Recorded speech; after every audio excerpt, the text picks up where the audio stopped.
Hello, everyone. This is Brandon LaRoque coming to you. It's a very early Saturday morning in Central North Carolina, right outside of Raleigh. Want to do a video, a little different video today, because the gold and silver markets are closed, so there's no reason to talk about the gold and silver price. I'll be talking about those later in the week. They actually close on Friday, and they don't resume till they close on Friday around 5. I think they resume again on Sunday around 6 p.m. Eastern. First of all, I just wanted to tell you thank you to all the new subscribers that have come here. We've grown like crazy. I think I've gone from like 2 subscribers 2 days ago to like 600 or something right now. If you wouldn't mind, I'd really appreciate it if you like, share, subscribe. If you comment in the video, it helps. All those different things help push the video out, because I want to get my story out about my crypto, which I am going to do another video later today about that, by the way. Someone asked me if I would kind of do a video that's like more of a recap, because I know when I first did it, first of all, I was in shock. I'd never done a video before. I was in complete shock. I didn't know what to do. I didn't know what to say. And I was trying to tell my story. And then what I've done is I've been doing 2 videos a day, and in each video, I just give you kind of a little update, which I don't have much updates, but I figure if I do it in one condensed video that would tell you where I am now with things, it would help a lot. It might help some people, because I think this is kind of a big deal. But in today's video, what I want to do is, first of all, I wanted to say hello to everyone, because I noticed in all my videos, I'm getting better at videos. There is a learning curve to this. It's not as easy as I thought it would be. I really have a lot of respect for all these people that put these videos out, like Jeremiah Babe and Andy Scheckman and Yankee Stacking. All these guys, they do a great job, and because it's not that easy. You kind of have to have an idea of what you want to talk about. And what I was going to talk about today was a little bit about what's going on with society, because I want to see if you guys are noticing the same thing. I'm noticing that, like, when I was younger, I mean, even it's kind of started a little before the pandemic. You started seeing it slack off some, but you used to go places and you would get really good customer service. Places were clean. People kind of took pride in their jobs, and I feel like we're really losing that.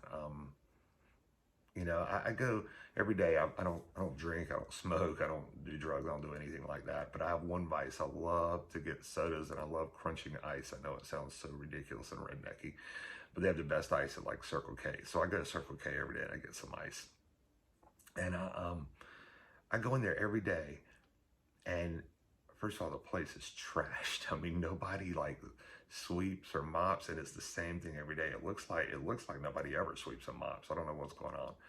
They when I go in there, they never have any cups. I have to bring my own cup. I bring literally a cup from me and a cup from my wife every day. I keep cups in my car. I keep lids in my car. I keep straws in my car. And I go in there and see if they have any cups. And I'd say out of 7 days a week, probably 4 or 5 of them, they don't have any cups, lids, or straws, one or the other. One of those 3, if not all 3. Then, once you go to it, you fill up your drink, so you're basically providing all your own stuff, like your cups, lids, and straws. Then you have to go up, I don't know if you guys have been to the Circle K lately now, but they have it's like an AI checkout. You set your drinks, you set all your stuff down on this like pad, and it scans it. And you pay for it yourself with, cash or credit card right there. And there's usually somebody working the counter, but they don't really do anything. They just kind of are there if somebody has to show their ID for alcohol or cigarettes or need something from behind the counter, that's what they do. But it's just crazy. I mean, it's like, I was like, you're doing everything yourself. You're providing cups, you're providing all this stuff, you're checking out yourself, and it's nuts. And then on top of that, every time I go to this place, and it's not just there, it's everywhere now. Have you guys noticed that it smells like weed literally everywhere? I mean, I don't understand it. I mean, I know that one of the things that's going on is right before I closed my bar, we were having this problem. We would go outside, and it's the same thing everywhere. You would smell weed, or I'd see somebody smoking something, and it's not weed. It's like this stuff called D8 or D9. Have you guys heard about this? It's like legal weed. I guess it has THCA in it, um, and which is different than THC. Apparently, I don't know if I'm telling this right, but my understanding is it's not weed until you light it up. Once you start burning it, then it becomes THC, not THCA. And I actually talked to the police about this, our local police, and they told me that they didn't know what to do about it. That they said that they can't. It's so expensive to test for it. It's like $250 per test or something like that, and it just doesn't pay for itself. And that kind of like the laws haven't caught up with what's going on in that. But I mean, it was constantly. I was constantly battling that at our bar. I'd walk out and I'd say, "Hey guys, you cannot be smoking that here. Get off my property." And they'd say, "Oh, it's D8 or D9. I bought it from the place next door." And I mean, what are you supposed to say, you know? But it's just crazy because I don't know if you guys have heard about these weed drinks that they have now. I mean, they have one I was just hearing about recently called Feel Free. Have you guys heard about this? And they literally say it's like crack. I mean, that people are like buying it. They come in little shot bottles. They're blue. They sell them in convenience stores. And they said people are walking in and they'll buy one and they'll come back like an hour or two later and buy another one and then buy another one. They buy like 10 a day, 15 a day. And then also they're making these THC beers now. If you guys, I don't know if they're beers or sodas or what, but they will have somebody I know drank one of these and they said that, and they, I think, have a little, I mean, I think they can handle their alcohol. And they said they drank one of these and they only had to drink a quarter of it and it got them just wasted. Anyway, I just didn't know if you guys had heard about this stuff. If you guys are seeing the same thing, I'm sure you are, at least with the weed smell, because there's no way. It's everywhere I go. When I drive down the road, I feel like I'm getting high. When I'm, you know, at a convenience store, when especially, Lord, don't go by ABC store because they all smell like weed, you know. A couple other things I wanted to talk to you guys about were, you know, we were talking about what happened with customer service. I just feel like I don't know what's going on with the economy. I mean, I think that there's starting to become like a breakdown in our society because the economy is so bad, and that we're kind of like in an economic war, and people don't even know it. Like, I mean, I think the United States is at war. I know that sounds crazy because there's not guns flying, there's not bullets flying, there's not bombs being dropped, but I think this is just a different kind of war. I think it's a war that like is kind of, we're kind of being corrupted. We're kind of, I think people want us all on drugs. People want us all drunk. People want us all, you know, stuck on the internet or playing video games. And there's nothing wrong with some of that stuff. Listen, I've done my share of drinking and playing video games and stuff. But I just feel like something's going on and like we're being attacked. And, you know, I don't know if you guys have ever heard the term. I think it was, I don't remember, it was Brezhnev or Khrushchev or whoever said that they said that they will defeat us from within. I really feel like that's what's going on. I feel like we're being defeated from within right now. And I don't think it's Russia. I don't know if it's China. I don't know who it is. It just, something just feels off. I mean, we feel like a third world country. About 7 years ago, I had to go down to Honduras, which I'm going to tell you guys a story about that. I'll do it in a couple of weeks. I want to save it. It's a really crazy story. It's almost as crazy as me losing $3 million in crypto. But I mean, they probably rival each other. But I went down to Roatan, Honduras, and it's a third world country. But you know, there were parts of Roatan that were really nice. And honestly, there are parts of Roatan, Honduras, that are nicer than the United States right now. I mean, everywhere I go, I feel like we have potholes and our roads aren't being kept up. I mean, where I live, like, it's growing so much out where I live right now, and it has been for years, and they're not doing anything to widen the roads. I mean, the traffic just keeps getting worse and worse and worse.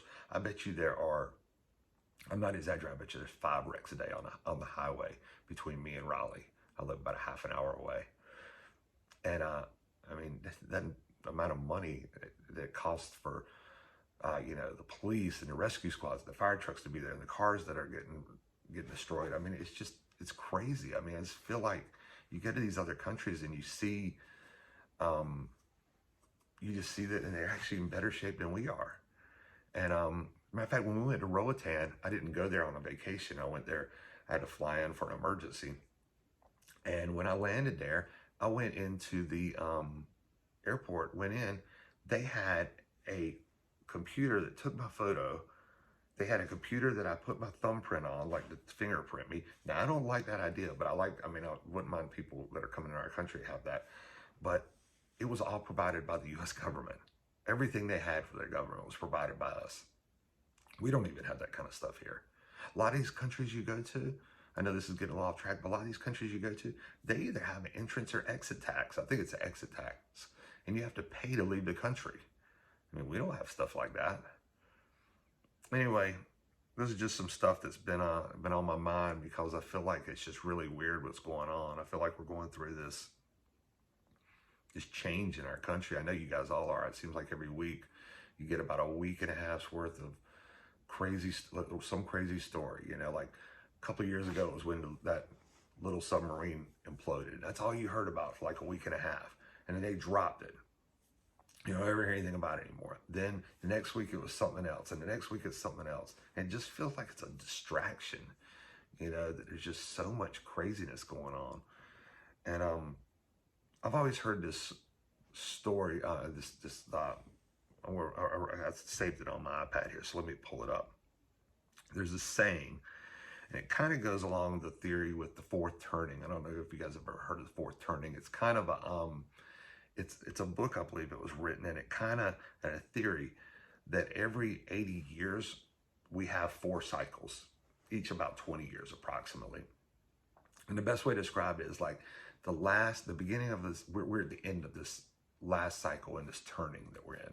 We're in the fourth turning right now. You should look up the fourth turning on YouTube. It's very interesting, or Google it or whatever. It kind of, this last cycle started around World War II, and that was the greatest generation, you know, that we had. Then the next generation was the baby boomers, and they lasted about 20 years. So you had, you know, the fourth turning, which was in the 40s and 50s, and you had the baby boomers that were in the 60s and 70s, maybe went a little into the 80s. Then you had the Gen Xers like me in the, you know, 80s and 90s. And now we have the Gen Z in the, you know, new millennial. And I don't remember what they call the baby boomers, but the greatest generation was the first one. I think they're called the heroes, if I remember correctly. I'm not sure. And the Gen Z, I do remember they called us the guides or something like that. Like we're supposed to guide us from going from one generation to the next. And I do know that the Gen Z, which I know this is crazy because we didn't always feel this way, but I always heard that the Gen Zs are going to be the heroes. And it happens every cycle. And not only are we at the end of where we're in the fourth turning, this happens every 80 years. So if you go back 80 plus 80 plus 80, that's 240 years. It almost takes us back to the beginning of our country. And we're at not just the end of the fourth turning, we're at the end of the third cycle of the fourth turning. We're about to start the fourth turning of this country, if that makes any sense. And something that goes along with that is a little quote that said, I'm going to read it to you. It says, hard times are created by strong men. Strong men create good times. Good times create weak men, and weak men create hard times. And I feel like we're going into some hard times. Anyway, I just wanted to go ahead and get this video out. And like I said, I'm going to do another video later today, and I'm going to recap on all the crypto stuff. And I don't want to bore you guys with that. I know you probably get tired of hearing about it, but it's just scary because I thought I knew crypto, and I didn't know. I clearly didn't know it as well as I thought I did, and I lost a lot of money because of it. But the one thing I'd like to ask all you guys to do, if you wouldn't mind, would you please like, share, and subscribe, and just share this, please. I'm just trying to get this channel out. I'm not trying to make money off of it. I'm trying to get the word out to people, and I just want to stay active on it. It gives me a little bit of therapy. This is my therapy right now. I'm not a kind of person that's comfortable on camera. I'm not comfortable. I won't even let my mom put pictures of me on Facebook because I don't like it. But I just feel like this is something I need to do right now. And I appreciate you guys listening, and I appreciate you guys doing everything you did. So anyway, listen, everybody have a great weekend. I will do another video later, and talk to you guys soon.